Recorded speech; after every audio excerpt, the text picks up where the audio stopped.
मित्रांनो, डेक्कन लर्निंग इन्स्टिट्यूटमध्ये आपलं सर्वांचं पुन्हा एकदा स्वागत आहे. तर मागच्या काही लेक्चरमध्ये आपण बघितलेलं आहे की पाण्यामुळे किंवा नदीच्या खनन कार्यामुळे असेल, संचयन कार्यामुळे असेल तर काही भूरूपे तयार होत असतात.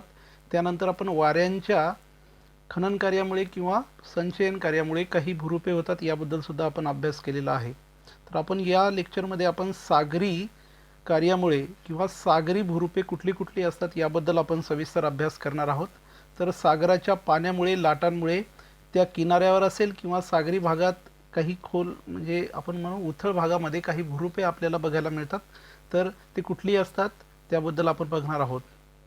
सागरी लाटांमुळे होणारे याच्यामध्ये पण आपण जर बघितलं तर याच्यामध्ये सुद्धा संचयन कार्यामुळे किंवा अपक्षरण कार्यामुळे या दोन्हीही कार्यामुळे भूरूपे तयार होत असतात. आपण जर बघितलं तर अपक्षरण कार्यामुळे होणारी भूरूपे कुठली कुठली आहेत तर सागरी कडा आहे, त्यानंतर आपण बघू शकतो की सागरी कमान, त्यानंतर सागरी स्तंभ, त्यानंतर निक्षेपण कार्यामुळे कुठली कुठली भूरूपे होणार आहेत तर पुळण आहे, त्यानंतर वाळूचे दांडे आहेत, त्यानंतर खाजन आहे. तर ही निक्षेपण कार्यामुळे किंवा संचयन कार्यामुळे, हे अपक्षरण कार्यामुळे किंवा खनन कार्यामुळे होत असतात, हे आपल्याला लक्षात घ्यायचे आहे. सर्वप्रथम बघूयात आपण सागरी कडा काय असते. तर सागराच्या शेजारी जो जमिनीचा भाग किंवा खंडीय भाग असतो, सागरातील पाण्याचा किंवा लाटेचा आघात होऊन होऊन इथला जो कणखर भाग असा एकदम तीव्र उताराचा असा खडक जो तयार होत असतो त्याला आपण सागरी कडा असं म्हणतो. तर हीच झाली सागरी कडा किंवा याला म्हणतो क्लिप सुद्धा आपण म्हणत असतो. तर हे सागरी कडा झाली. लाटांच्या सतत घातामुळे किनारी खडकाची झीज होते, त्यामुळे उभा तीव्र खडक असा किनाऱ्यावर असतो, त्यास सागरी कडा असे म्हणतात. त्यानंतर पुढे बघूया सागरी कमान कुठली असते. कमान हा कमानीसारखा आकार झालेला आहे.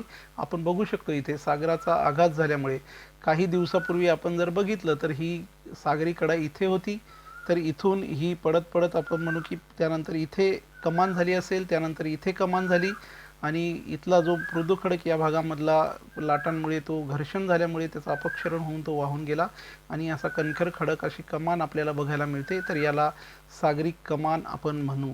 कठीण खडक सागरांच्या लाटांमुळे झीज होण्यास जास्त लाटांमुळे तयार झालेला आहे, जास्त वेळ लागतो आणि कमानीसारखा आकार होतो. लाखो करोडो वर्ष याला लागत असतात. घर्षण होऊन होऊन होऊन होऊन ही मागे मागे मागे मागे सरकत गेलेली आहे.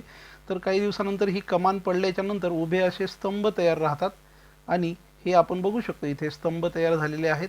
तर हे स्तंभांनाच आपण काय म्हणत असतो तर सागरी स्तंभ किंवा सी स्टॅक असं त्याला म्हणतो.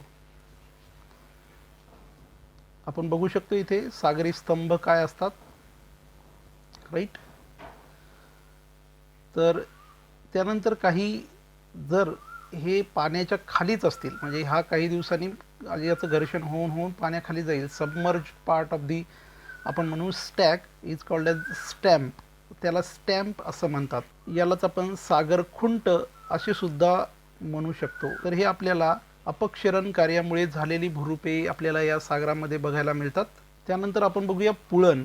हे संचयन कार्यामुळे किंवा आपण म्हणू निक्षेपण कार्यामुळे तयार झालेली भूरूपे आहेत. बीच हे पर्यटनासाठी अत्यंत उपयुक्त असतात. बरेच लोक म्हणजे समुद्र किनाऱ्यावर पर्यटन करण्यासाठी किंवा फिरण्यासाठी आपण म्हणू मनोरंजनासाठी जात असतात. तर हेच बीच आहेत आपण म्हणू. तर सागरी लाटांनी गाळ, वाळूचे खडे किनारी भागात उथळ ठिकाणी क्षितिज समांतर संचयन होते. तर असा आपल्याला रेत असेल किंवा गाळ असेल, वाळूचे खडे असतील तर ते तिथे साचलेले असतात समुद्राच्या शेजारी आणि असा समुद्र क्षितिज समांतर आपण म्हणू की खूप संचयन झालेलं असतं, त्याला आपण बीच किंवा पुळण असं म्हणतो. असे बीच आपल्याला आपल्या पश्चिम किनाऱ्यावर बऱ्याच ठिकाणी आपल्याला बघायला मिळतात. जसं की जुहू बीच आहे, त्यानंतर केळवा बीच आहे, खाली अलिबाग बीच आहे, त्यानंतर तिकडे रत्नागिरीच्या तिकडे अलिबागचा बीच आहे, रत्नागिरीचे बीच आहेत, त्यानंतर गोव्यामध्ये सुद्धा बीच आपल्याला बरेच बघायला मिळतात. त्यानंतर वाळूचे दांडे काय असतात तर पाणी इकडून जर समुद्रातून येत असेल तर मध्ये काही अडथळा तयार होतो, याला सँडबार्स, उथळ असेल इथे पाणी तर इथे वाळू संचयन होतं आणि इथे असे बार्स किंवा वाळूचे दांडे तयार होतात. यांना सुद्धा आपण वाळूचे दांडे म्हणू शकतो, याला सुद्धा वाळूचे दांडे असं म्हणतात, राईट. त्यानंतर जेव्हा सागरी लाटा वाळूचे खडे वाहून आणतात त्यानंतर आखाताच्या मुखाजवळ उथळ असलेल्या संचयन करतात. त्यानंतर हे आकाराने लांब व अरुंद आपल्याला बघायला मिळतात. एक भाग समुद्रामध्ये त्याचा सुद्धा असतो. त्यानंतर आपण बघू शकतो की खाजन काय असतात, लगून्स त्यालाच म्हणतो आपण. तर खाजन सरोवर सुद्धा आपल्या भारतामध्ये बरेच सारे आपल्याला बघायला मिळतात. तर याला आपण खाजन किंवा लगून्स असं म्हणतो. यानंतर केरळमध्ये यालाच कयाल असं सुद्धा म्हणतात. कयालची निर्मिती म्हणजे बॅकवॉटर, जे समुद्राचं पाणी जमिनीच्या आतमध्ये गेलेलं आहे आणि तलावासारखं काहीतरी तयार झालेलं आहे, त्याला आपण खाजन असं म्हणतो. यालाच खाजन किंवा लगून असं म्हणत असतो आपण. त्यानंतर चिलिक नावाचा लेक आहे, चिल्का लेक. तर हा आपल्याला याच्यामध्ये ओरिसा राज्यामध्ये भारतामधील सर्वात मोठा लेक किंवा सरोवर किंवा खाऱ्या पाण्याचं सर्वात मोठं सरोवर असेल. यामध्ये सागरी भरती वेळेस पाणी येत असते, त्यामुळे सरोवर बनतात. तर अशा प्रकारचे आपल्याला संचयनामुळे काही भूरूपे तयार झालेली बघायला मिळतात, काही अपक्षरण कार्यामुळे भूरूपे बघायला मिळतात. अत्यंत महत्त्वाचा टॉपिक आहे भूरूपे हा. दरवर्षी कमीत कमी एक ना एक क्वेश्चन यावर विचारतात. तर आपण पुढे सुद्धा पुढच्या लेक्चरमध्ये आपण बर्फामुळे कुठली कुठली भूरूपे होतात याबद्दल आपण बघणार आहोत. Thank you very much.